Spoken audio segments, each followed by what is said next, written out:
तो दोस्तों आज हम फिर से आपके लिए लेकर आए देश और दुनिया की सभी ताज़ा बड़ी खबरें फटाफट एक एक करके विस्तार से आज आपको बताएंगे। तो वीडियो को अंत तक जरूर देखें दोस्तों। वीडियो बनाने में हमें काफ़ी मेहनत लगी है, तो वीडियो को दिल से लाइक कर दें।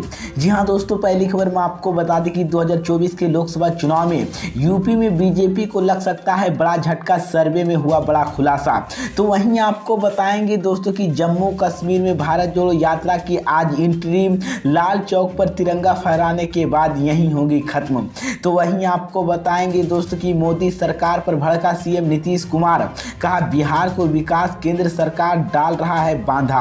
तो वहीं आपको बताएंगे दोस्तों कि देश में हिंदू राष्ट्र में बदलना आरएसएस का एकमात्र लक्ष्य। केरल के सीएम ने संघ परिवार पर बोला बड़ा हमला। तो वहीं आपको बताएंगे दोस्तों कि दिल्ली मेयर चुनाव उम्मीदवारों की याचिका पर सुप्रीम कोर्ट सुनवाई के लिए हुए तैयार। तो दोस्तों सभी खबरों की जानकारी एक एक करके विस्तार से बताने वाले दोस्तों। इससे पहले आपसे एक छोटी सी रिक्वेस्ट करें दोस्तों, क्योंकि यहाँ कोई गोदी मीडिया चैनल नहीं है। यहाँ पर सिर्फ और सिर्फ सच बताया जाता है और सच दिखाया जाता है। अगर आप भी निष्पक्ष पद कार्यकर्ता का सपोर्ट करते हैं, अगर आपको भी लगता है कि देश में होने वाले तमाम चुनाव ईवीएम से ना होकर के बैलेट पेपर से होना चाहिए, तो आप इस वीडियो को लाइक करके चैनल को सब्सक्राइब जरूर कर लीजिए। साथ में बेल आइकन भी प्रेस कर लीजिए और वीडियो को ज़्यादा से ज़्यादा शेयर कीजिए। दोस्तों अगली खबर की और कि 2024 के लोकसभा चुनाव में यूपी में बीजेपी को लग सकता है बड़ा झटका। सर्वे में हुआ बड़ा खुलासा। जी हां दोस्तों, आपको बता दें ये बड़ी खबर सामने निकल कर आई दोस्तों कि लोकसभा चुनाव की तैयारी में बीजेपी समेत हर विपक्षी दल के तेज कर दी है। अब बीजेपी यूपी में मिशन मोड़ ली है। लोकसभा चुनाव के लक्ष्य को ध्यान रखते हुए काम कर रही है। इसके लिए बीजेपी के राष्ट्रीय अध्यक्ष जेपी नड्डा भी एक्टिव नजर आ रहे हैं। दूसरी ओर केंद्रीय गृह मंत्री अमित शाह ने भी जल्द मोर्चा संभालने वाले। लेकिन अगर सर्वे में आई रिपोर्ट को देखे जाए तो राज्य में पार्टी का झटका लगती हुई दिख रही है। इस बीच इंडियन टुडे इस सर्वे के मूड ऑफ नेशनल सर्वे में लोकसभा चुनाव को लेकर पूरे देश में सर्वे किया गया है। लेकिन अगर सर्वे की रिपोर्ट पर गौर करें तो यूपी में बीजेपी के लिए राहत भरी खबर जरूर है। इसके बावजूद भी पार्टी अपने टारगेट की दूर दिख रही है। इस वजह से इस बीजेपी के लिए यूपी में झटका माना जा रहा है। दरअसल यूपी में बीजेपी लोकसभा चुनाव के लिए टारगेट 80 पर कर रही है, जबकि सर्वे के नतीजे में पार्टी अपने टारगेट से अभी दूर है। मूड ऑफ नेशनल सर्वे की बात करें तो यूपी में बीजेपी की बड़ी राहत तो मिल रही है, लेकिन पार्टी अभी टारगेट से दूर। सर्वे में बीजेपी की यूपी में 70 सीटें मिलने का अनुमान है, जबकि राज्य में 80 लोकसभा सीट। इस लिहाज से देखा जाए इसी को लेकर बीजेपी को राहत भरी खबर है। लेकिन इसके समझने के लिए हम बीते लोकसभा चुनाव के परिणामों पर भी एक नज़र डालते हैं। 2019 के लोकसभा चुनाव में बीजेपी गठबंधन यूपी में 64 सीटों पर जीत मिली थी। तब बीजेपी गठबंधन की सहयोगी अपना दल ने भी लोकसभा सीट पर जीत दर्ज की थी, जिसके बाद अगले लोकसभा चुनाव के लिए पार्टी ने 80 में से 80 सीटों पर जीत दर्ज करने का लक्ष्य रखा था। हालांकि लोकसभा उपचुनाव में बीजेपी ने आजमगढ़ और रामपुर सीट पर जीत के लिए अपनी राहत की जरूर ली है, लेकिन अब फिर एक पार्टी के लिए चुनौती बढ़ता हुआ नजर आ रहा है। इसी बीच पर दोस्तों अगली खबर की ओर कि जम्मू कश्मीर में भारत जोड़ो यात्रा की आज एंट्री। लाल चौक पर तिरंगा फहराने के बाद यहीं होगा खत्म। जी हाँ दोस्तों, आपको बता दें ये बड़ी खबर सामने निकल कर आई दोस्तों कि जम्मू कश्मीर में भारत जोड़ो यात्रा की एंट्री। लाल चौक पर तिरंगा फहराने के बाद यही खत्म होगी।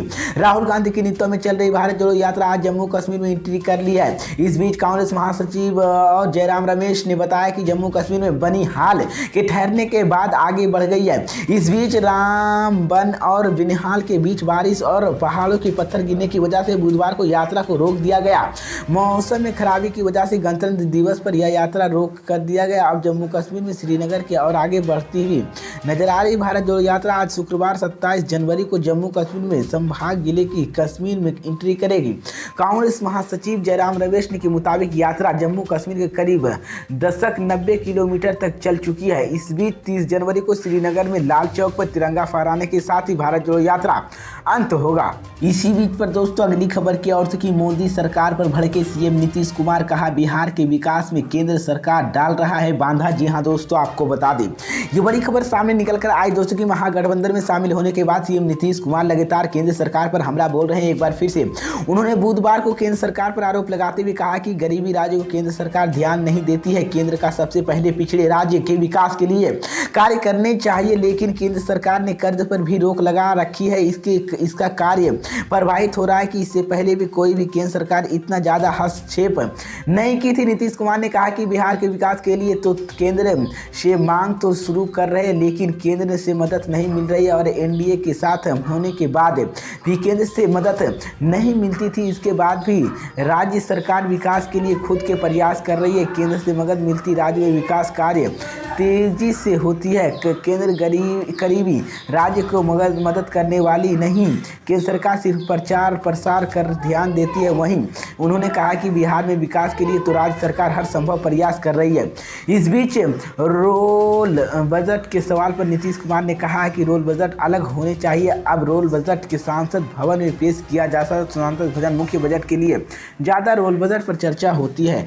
अटल बिहारी सरकार की चर्चा करते हुए उन्होंने कहा कि वर्तमान में मोदी सरकार के अटल बिहारी सरकार के क्यों कार्य की जानकारी नहीं दी है, सिर्फ खुद ही बिखाम करती है। अटल बिहारी सरकारों को रेलवे को बहुत काम किया है। पर दोस्तों अगली खबर की और चूंकि देश को हिंदू राष्ट्र बदलना आरएसएस का एकमात्र लक्ष्य, केरल के सीएम शेंद परिवार पर बोला बड़ा हमला। जी हाँ दोस्तों, आपको बता दें ये बड़ी खबर सामने निकल कर आई दोस्तों कि केरल के मुख्यमंत्री पिनाराई विजयन ने एक बार फिर से आरएसएस पर बड़ा हमला बोला है।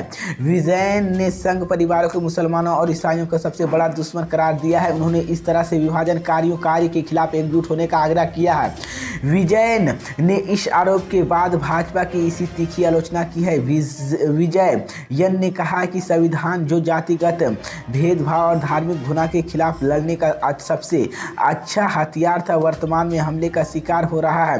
केरल के सीएम ने यह भी आरोप लगाया कि संविधान पर हमले के अलावा इतिहास के फिर से सीखने की कोशिश भी की गई है। सीएम ने आरोप लगाया कि संघ परिवार और आरएसएस ने एक स्पष्ट कर दिया है कि उनका उद्देश्य भारत को हिंदू राष्ट्र में बदलना है। उन्होंने केंद्र में सत्ताधारी पार्टी पर एक ऐसे राजनीतिक समूह के अनुयायी होने की भी आरोप लगाया। उन्होंने स्वतंत्र संग्राम भाग नहीं लिया। गुरुवार को यह संविधान संरक्षण सम्मेलन के धर्मनिरपेक्ष सम्मेलन का उद्घाटन करने के बाद बोलते हुए उन्होंने कहा कि हमारे देश के उसके लोकतंत्र के और संविधान के जुड़े पर हमला कर रहे हैं और उसने अपने भाषणों की विभाजन करार कर और संविधान को नष्ट कर दिया गया और एक व्यक्ति गर्मिया को लेकर देश की सर्वोच्चता सब कुछ खो गए। इस बीच केरल के सीएम ने कहा कि आरएसएस महात्मा गांधी की हत्या की मौत के रूप में वर्णना करते हैं। इसी बीच पर दोस्तों अगली खबर की और कि दिल्ली मेयर चुनाव उम्मीदवारों की याचिका पर सुप्रीम कोर्ट करेगी सुनवाई। जी हाँ दोस्तों, आपको बता दें ये बड़ी खबर सामने निकल कर आई दोस्तों कि सुप्रीम कोर्ट दिल्ली में मेयर पद के लिए आम आदमी पार्टी के उम्मीदवारों को शैली ओबेरॉय याचिका पर सुनवाई के लिए तैयार हो गया है। कोर्ट के मामले में के 3 परिवार को सुनवाई करेगी। डॉक्टर शैली ओबेरॉय याचिका दाखिल करते हुए संवैधानिक तरीके से मेयर चुनाव कराने की मांग की थी।